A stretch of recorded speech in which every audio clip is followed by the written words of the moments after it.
지금부터 오늘 이 이슈, 단연 이 이슈부터 살펴보겠습니다. 이웃나라 일본에서 발생한 이번 강진, 전과 다른 지진의 양상이어서 이웃나라인 우리까지도 꽤 우려가 됩니다. 도쿄 특파를 지낸 김범석 부장 제 옆에 나와 있습니다. 어서 오십시오. 네, 안녕하세요. 일단 계속해서 지금 여진, 그리고 일본의 지진이 이어지고 있는 것 같은데 도쿄, 일본에서 오래 사셨으니까 실제로 저는 못 느껴봤는데 이 강진, 지진을 경험했을 땐 어떤 생각과 어떤 느낌이 가장 먼저 들던가요? 자, 일단 이번 지진을 기준으로 한번 설명을 제가 드리겠습니다. 예.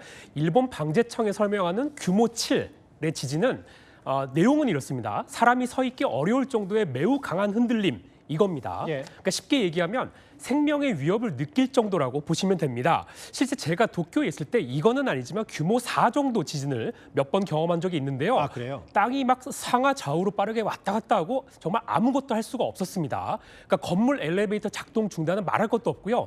내진 설계가 안 된 건물 일부가 붕괴된 적도 본 적이 있습니다. 아하. 자, 그러면 이번 7.1 강진은 어떨까 궁금하실 텐데요. 예. 2018년 제 모습입니다. 9월에 규모 6.7의 홋카이도 지진 때 얘기를 해보겠습니다. 김범석 부장이 현지 취재했을 때 모습이네요. 네네. 이때 이제 현장 취재를 했는데요. 예. 당시에도 44명이 숨지는 등 큰 인명 피해가 발생했습니다.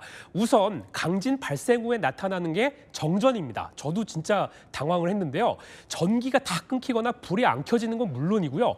전산 시스템이 작동을 하지 않으니까 편의점에서 물건 하나 할 수 없는, 정말 아무것도 할 수 없는 상황이 됩니다. 아, 그렇겠네요. 네, 예. 말 그대로 원시 시대가 되는 거죠. 원시 시대, 원시 네, 시대. 네, 예. 맞습니다. 그래서 저도 이제 그때 지갑에 막 신용카드 이런 게 있었는데 자동 판매기조차 이용할 수 없어서 인간이 이렇게 무기력해질 수 있구나 하는 생각이 들었습니다. 그리고 일본 지인 중에는 지금도 침대 밑에 현금을 놓아두는 경우가 있는데요. 카드나 전자결제가 모두 마비가 되더라도 예. 이 현금으로 먹을거리나 생필품을 구하며 버티는 이런 최악의 상황을 대비하는 겁니다. 그러니까 이 최악의 경우에는요, 이거보다 더 심한데 통신까지 끊기기도 합니다. 예. 실제로 제가 이제 홋카이도 강진 당시 초반인데요, 취재 현장에서 통신이 두절돼서 완전히 고립된 적이 있었습니다. 그래서 깜깜한 밤에 정말 물 한 모금조차 구하지 못하는 극한의 상황이 이 강진 현장이라 할 수 있겠습니다. 간접 경험을 해보니까 지금 상황이, 지금 구마모토현 상황이 어떤지가 좀 이해가 네. 됐어요. 김범석 부장. 네. 근데 제일 중요한 건 이번 지진이 그 보통의 과거에 있었던 지진과 좀 다른 양상 아니냐. 네. 이런 얘기가 있는데 그게 뭐가 다른 겁니까? 지금 이 구마모토 지진이요? 자, 그러니까 보통 지진 피해는요, 건물 붕괴 그리고 쓰나미 이런 데서 이제 초반에 이제 발생을 합니다. 그런데 이번에는요, 지진 발생 1시간 반 뒤에 가정집도 아닌 대형 쇼핑몰에서 지금 보시는 대로 폭발이 일어났다는 게 기존 피해와 다르다고 할 수 있겠습니다. 저게 지금 쇼핑몰 내부 화면인 거잖아요. 맞습니다. 오늘 이제 구마모토 현청이 공개한 영상인데요. 예. 대형 쇼핑몰 이온몰에서 폭발이 일어나는 모습입니다. 이게 지금 외부 모습인데요. 그러게요. 축구장 약 17개 규모로 구마모토에서 가장 큰 쇼핑몰입니다.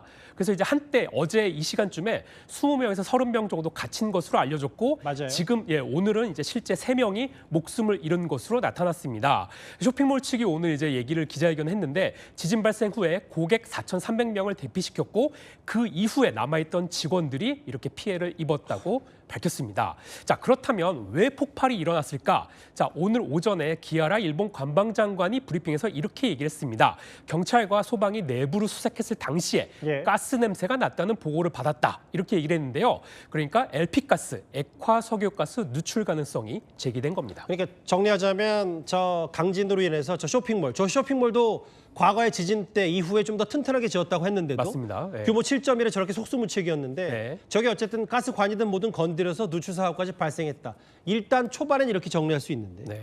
근데 이제 문제가 뭐냐면 30시간 안에 지금 이제 30시간이 아직 채 안 됐는데 더 센 지진이 올 수 있다는 가능성도 있는 거잖아요. 결론적으로는 네, 그럴 가능성이 적지 않습니다. 실제 어제 지진 발생 직후부터 오늘 오후까지 여진만 200번 가까이 일어났습니다. 그중에서 규모 5 전후에 비교적 세다 할 수 있는 지진이 14번이나 발생했고요. 심지어 조금 전인 8시 47분에도 규모 5 이상의 지진이 발생했다고 NHK 속보가 전해지기도 그래요? 했습니다. 예. 근데요, 이게 전부가 아닙니다. 이번에 강진 피해가 난 구마모토 현은 10년 전에도 아까 뉴스에서 잠깐 보셨겠지만 지진 피해를 입은 곳이기도 한데요. 잠시만요. 이게 당시 저게 10년 전 화면 맞습니다.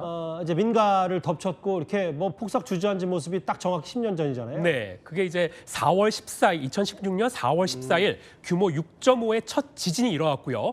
이틀 뒤인 16일에 더 센 규모 7.3의 지진이 발생했습니다. 당시 사망자만 270명이 넘었는데요. 그러니까 10년 전의 경험으로 미뤄봤을 때 지금 더 센 본진이 일어날 수 있다라는 겁니다. 실제 일본 기상청도 주의보를 발령했는데요. 기상청 얘기 한번 들어보겠습니다. 最大震度7程度の地震に注意していただきたいと考えております。特に地震発生から2、3日程度は強い揺れをもたらす地震が発生することが多くありますので、特に注意をお願いしたいと思っております。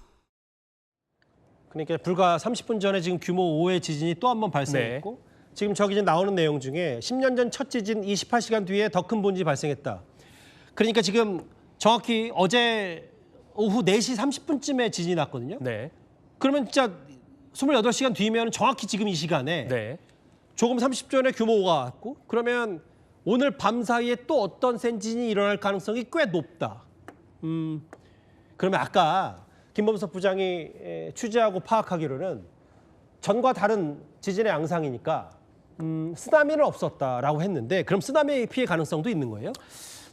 그 가능성을 배제할 수는 없습니다.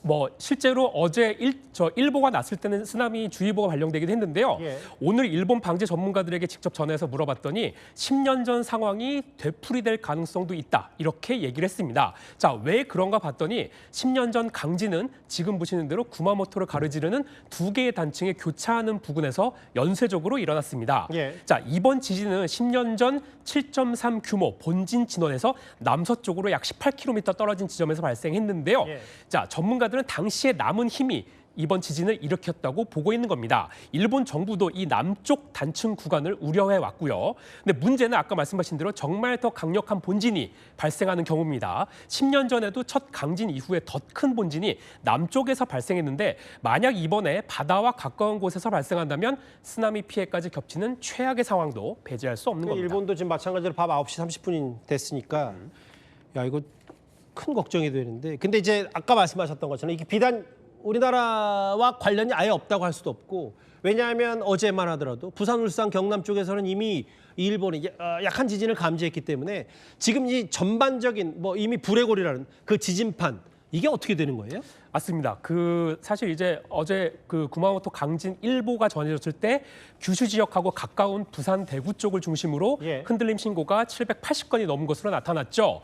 자, 보니까 일본은 환태평양 조산대 이른바 불의 고리로 속합니다. 이번 주에만 일본뿐 아니라 대만과 남태평양 바누아투에서도 잇따라 강진이 발생한 것으로 잠시만요. 나타납니다. 몰랐었는데 구마모토현 저 지진 전부터 저런 대만, 바누아투 이런 데 지진이 있긴 있었네요. 맞습니다. 굉장히 날짜가 촘촘하죠.